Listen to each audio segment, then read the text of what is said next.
আমরা সাধারণত আটটা জিনিস বেশি ভালোবাসি। এই আট জিনিসের চাইতেও আল্লাহকে, রসুলকে, জিহাদকে বেশি ভালোবাসতে হবে। আমরা সাধারণত কয় জিনিসকে ভালোবাসি বেশি? আরো আছে, কিন্তু আট জিনিসকে বেশি মহব্বত করি। সূরা তাওবায় 8টার কথা আছে, সূরা আলী ইমরানে 6টার কথা আছে, সূরা মুনাফিকুনে 2টার কথা আছে। সূরা আলী ইমরান হলো যুয়িনা লিন-নাস হুব্বু শাহাওয়াতি মিনান নিসা ওয়াল বানিনা ওয়াল কানাতিরিল মুকানতারাতি মিনাদ যাহাবি ওয়াল ফিদ্দা ওয়াল খাইলিল মুসাওওয়ামাতি ওয়াল আনআমি ওয়াল হারস। এখানে 6টা। সূরা তাওবার 24 নম্বর আয়াতে আছে 8টা। সূরা মুনাফিকুনের 9 নম্বর আয়াতে আছে 2টা।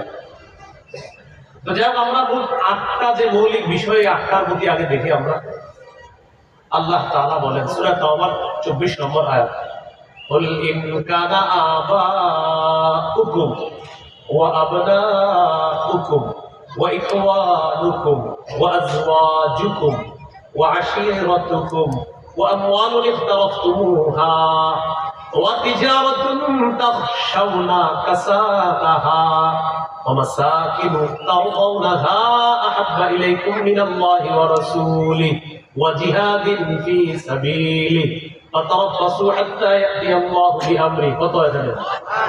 আল্লাহ তাআলা বলেন, যদি তোমাদের মা বাবা, যদি তোমাদের সন্তান, যদি তোমাদের ভাই বোন, যদি তোমাদের বিবি, যদি তোমাদের পরিবার পরিজন, আত্মীয় স্বজন, যদি তোমাদের সম্পদ, যদি তোমাদের ব্যবসা, যদি তোমাদের প্রিয় বাসস্থান, এই আটটা যদি আল্লাহর চাইতে, রসুলের চাইতে আর জিহাদের চাইতে বেশি প্রিয় হয়,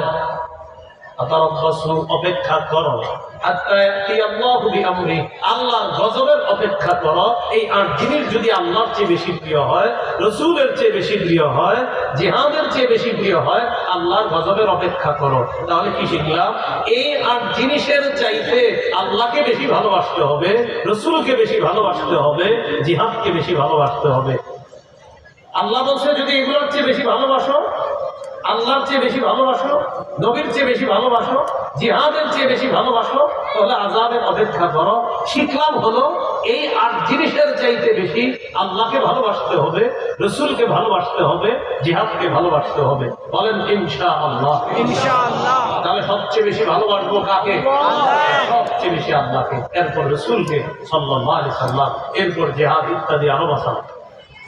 সহিহ বুখারী 16 নম্বর হাদিস, قال رسول الله صلى الله عليه وسلم, নবীজি বলেন, সালাসুন মান কুন্না ফীহি ওয়াজাদা হালাওয়াতাল ঈমান।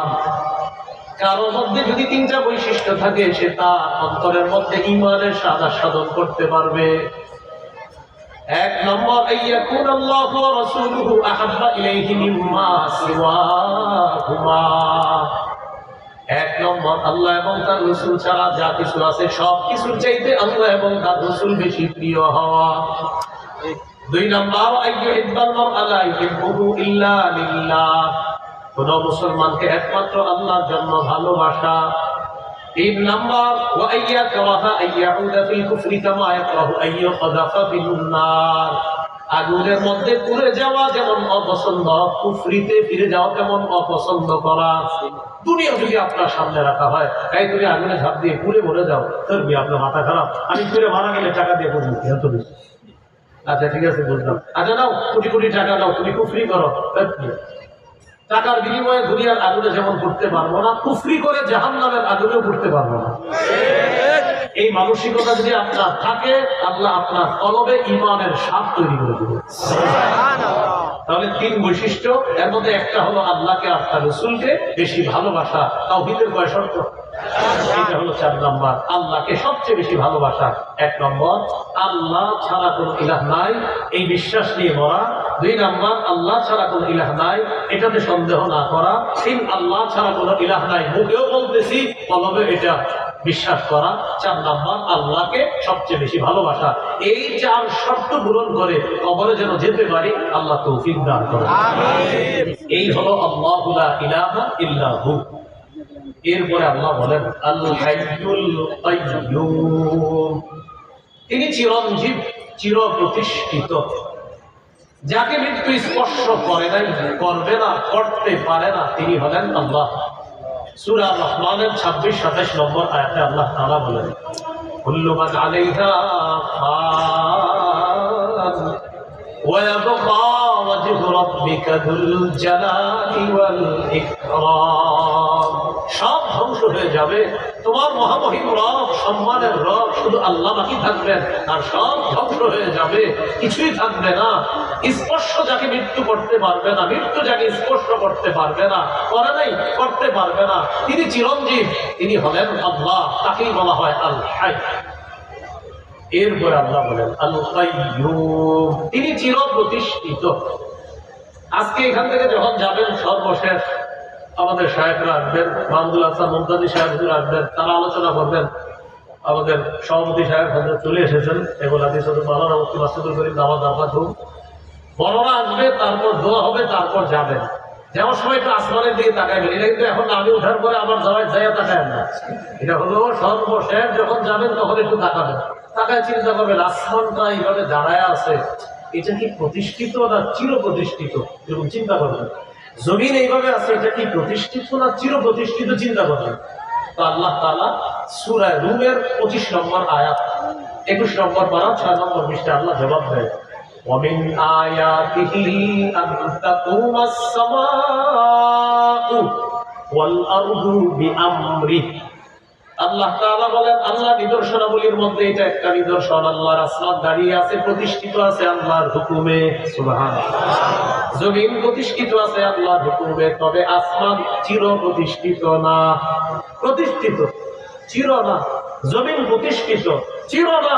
আল্লাহর হুকুম আছে, আসমান দাঁড়িয়ে আছে, আল্লাহ হুকুম করবে, ধ্বংস হয়ে যাবে, জমিন ধ্বংস হয়ে যাবে, তাহলে এগুলো প্রতিষ্ঠিত। এবার প্রশ্ন করবেন, আল্লাহ এটা এইভাবে রাখছে, কিভাবে রাখলেন? আল্লাহ তাআলা বলেন, ওয়াজআলনাস সামাআ সাকফাম মাহফুযা, আমি সুরক্ষিত ছাদ হিসাবে এই আসমান তোমাদের উপর আমি এটা এইভাবে করে দিয়েছি। এবার জমিনের দিকে তাকায় চিন্তা করবেন, জমিনের নিচে পানি, তো জমিন তো আমাদেরকে নিয়ে হেলতেছে না, দুলতেছে না, চেয়ারটা সুন্দর বসে আছে, জমিনও নড়তেছে না, আপনারা সুন্দর বসা, ঘটনা কি আশেপাশে বিল্ডিং গুলো নড়ে না? আল্লাহ তাআলা বলেন, ওয়াজআলনাল জিবালা আওতাদা, আমি মজবুত পাহাড়কে পেরেক হিসাবে ভাসমান জমিনের উপর বসায়া দিয়া জমিনের নড়াচড়া বন্ধ করে তোমাদের বসবাসের উপযোগী করে দিলাম। তাহলে বলেন তো, জমিনের উপর পেরেকের নাম কি? এটা পেরেক, এটা দিয়ে আল্লাহ বসায় দিচ্ছে। এবার বলেন তো, আসমান চির প্রতিষ্ঠিত? প্রতিষ্ঠিত। জমিন প্রতিষ্ঠিত কার হুকুমে? আল্লাহ তাআলা হুকুম করবেন, আসমান ধ্বংস হয়ে যাবে, জমিন ধ্বংস হয়ে যাবে, এর মানে সবকিছু প্রতিষ্ঠিত হতে পারে, চির না। স্কুল, কলেজ, ভার্সিটি, মাদ্রাসার সামনে দেখবেন লেখা আছে প্রতিষ্ঠিত 1900 সালে, চির কেউ লেখার সাহস করে না। আল্লাহ তাআলা বলেন, চির প্রতিষ্ঠিত একজন, তিনি হলেন আল কাইয়্যুম, তিনি হলেন আল্লাহ। আল কাইয়্যুম, এটা হলো আল হাইয়ুল কাইয়্যুম। এবার একটু মন দিয়ে আমরা মুহাম্মদের সাথে বলি, ইয়া হাইয়্যু ইয়া কাইয়্যুম, ইয়া হাইয়্যু ইয়া কাইয়্যুম, ইয়া হাইয়্যু ইয়া কাইয়্যুম।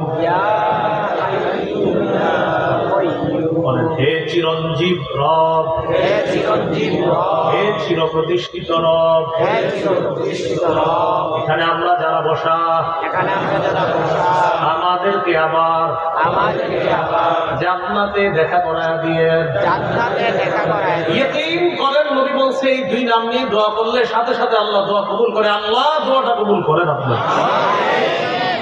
দুই নাম নিয়ে দোয়া করলে, নবীজি বলছেন এই দুই নাম ইসমে আযম, ইদা দুইয়া বিহিমা আজাবা, এই দুই নাম নিয়ে দোয়া করলে আল্লাহ দোয়া কবুল করেন। সূরা বাকারা 255 নম্বর আয়াতে আছে, সূরা আলী ইমরানের 2 নম্বর আয়াতে আছে, সূরা তাহা 111 নম্বর আয়াতে আছে আল হাইয়ুল কাইয়্যুম।